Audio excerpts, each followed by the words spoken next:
दोस्तों इस वीडियो में जानने वाले हैं कि जब हम एग्ज़ाम देते हैं तो हम एग्ज़ाम में क्या ऐसी गलती करके आते हैं कि जिनके ज़रिए हमारा नंबर बहुत ही कम आता है।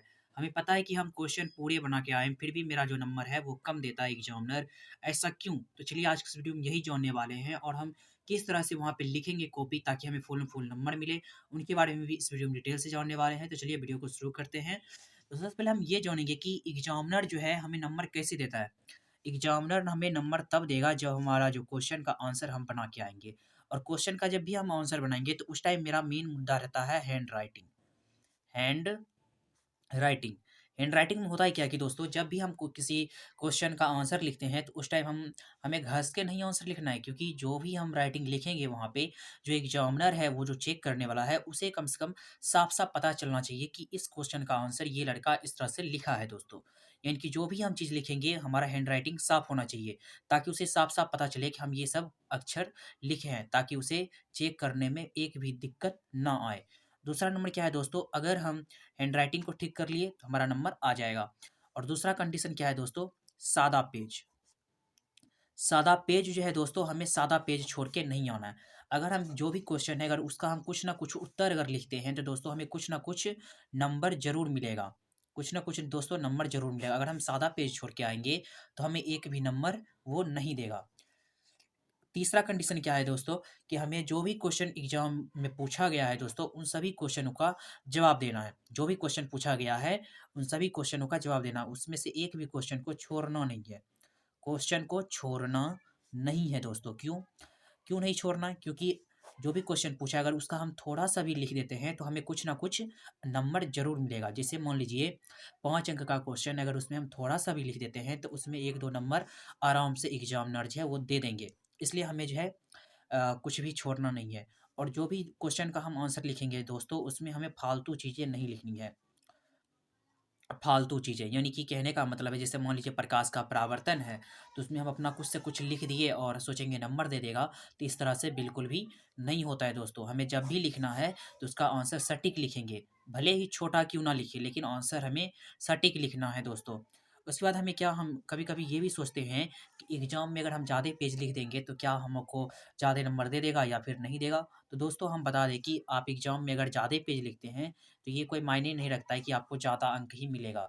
एग्ज़ाम में ज़्यादा पेज लिखने से कोई फ़ायदा नहीं है। जो भी क्वेश्चन है दोस्तों, जो भी क्वेश्चन है, उस क्वेश्चन का जो आंसर है आप दोस्तों एकदम सटीक लिखें। सटीक लिखें और शेड्यूल लिखें, यानी कि उसका जो भी क्वेश्चन है दोस्तों, उसका अगर 2 अंक का क्वेश्चन है, 2 अंक का क्वेश्चन है दोस्तों, तो उसके 2 अंक की तरह उसका आंसर भी देना है। उसका आंसर का जो जवाब देंगे हम 2 अंक के क्वेश्चन की तरह देंगे।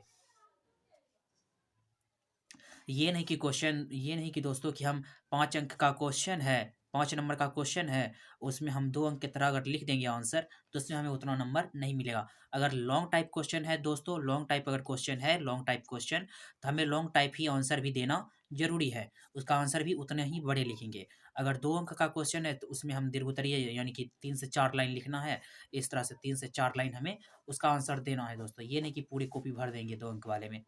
हम दोस्तों ये सोचेंगे मतलब ये जानेंगे कि जब भी हम किसी का भी आंसर लिखते हैं दोस्तों, जब भी किसी का आंसर लिखते हैं तो उसमें हमें गैप दे के लिखना चाहिए। यानी कि हटा-हटा के लिखना चाहिए और टॉपिक वाइज़ लिखना चाहिए, टॉपिक वाइज़। जहाँ पर भी हम जैसे मान लीजिए दोस्तों यहाँ पे हम कुछ भी लिखे, यहाँ पे इस तरह से लिखे, तो हमें अब यहाँ से शुरू करना चाहिए। इसको कहते हैं पैराग्राफ चेंज करके लिखना दोस्तों।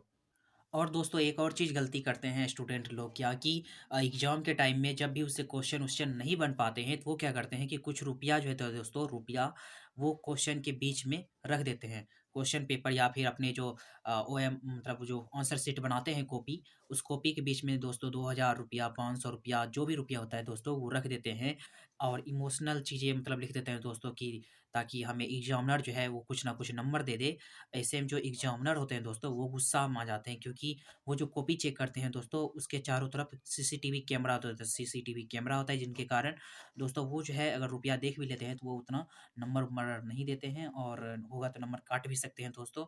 एक चीज़ और दोस्तों हम आपको इम्पोर्टेंट चीज़ बताना चाहेंगे, अगर आपको एग्ज़ाम में मान लीजिए आधा भी आता है, अगर 5 अंक का क्वेश्चन है दोस्तों, 5 नंबर का क्वेश्चन है, अगर उसमें से थोड़ा-सा भी आप जानते हैं बनाने के लिए, थोड़ा ही जानते हैं, आधा ही जानते हैं, तो आधा ही बना दीजिए दोस्तों, क्योंकि आधा जब आप बनाइएगा, तो आपको कुछ ना कुछ नंबर ज़रूर देंगे एग्ज़ामिनर। कुछ ना कुछ नंबर ज़रूर देंगे। अगर आप उस क्वेश्चन को अगर नहीं बनाते हैं, तो आपको एक भी नंबर नहीं मिलेगा दोस्तों। इसलिए उसको कुछ ना कुछ बनाना ही है। और एक भी क्वेश्चन जो है दोस्तों, क्वेश्चन नहीं छोड़ना है। चाहे कोई भी क्वेश्चन रहे, उसका हम जितना ही जानेंगे या फिर अपने दिमाग लगा-लगा के उसमें कुछ ना कुछ लिख देंगे, ज़रूर लिख देंगे। क्योंकि अगर एक भी क्वेश्चन को आप छोड़ देते हैं, तो उसका तो नंबर आपको बिल्कुल भी नहीं मिलेगा। इसलिए क्वेश्चन को छोड़ना नहीं है। जो भी क्वेश्चन रहे, उसे बनाना ज़रूर है। और एक चीज़ और दोस्तों, एक और टेक्नीक है कि आप जो है अपने पढ़ाई पे ध्यान दें, उनके साथ ही साथ आपके पास अगर मॉडल पेपर होगा दोस्तों, तो मॉडल पेपर भी ध्यान दें, क्योंकि मॉडल पेपर्स में जिस तरह से क्वेश्चन रहता है, उसी तरह से आपको बोर्ड एग्ज़ाम में भी क्वेश्चन रहेगा। तो मॉडल पेपर पे ध्यान देना है दोस्तों। और दूसरा क्या है कि हमें रिवीजन करना है। आप एक रिवीजन पर भी ध्यान दीजिए, जिनके ज़रिए आप आसानी से पास कर सकते हैं दोस्तों। ये था आज का टिप्स एंड ट्रिक कि हमें क्या करना चाहिए, क्या नहीं करना चाहिए एग्ज़ाम में। अगर आपको यह वीडियो पसंद आया दोस्तों, चैनल को भी सब्सक्राइब ज़रूर कर लिए। मिलते हैं अगले वीडियो में।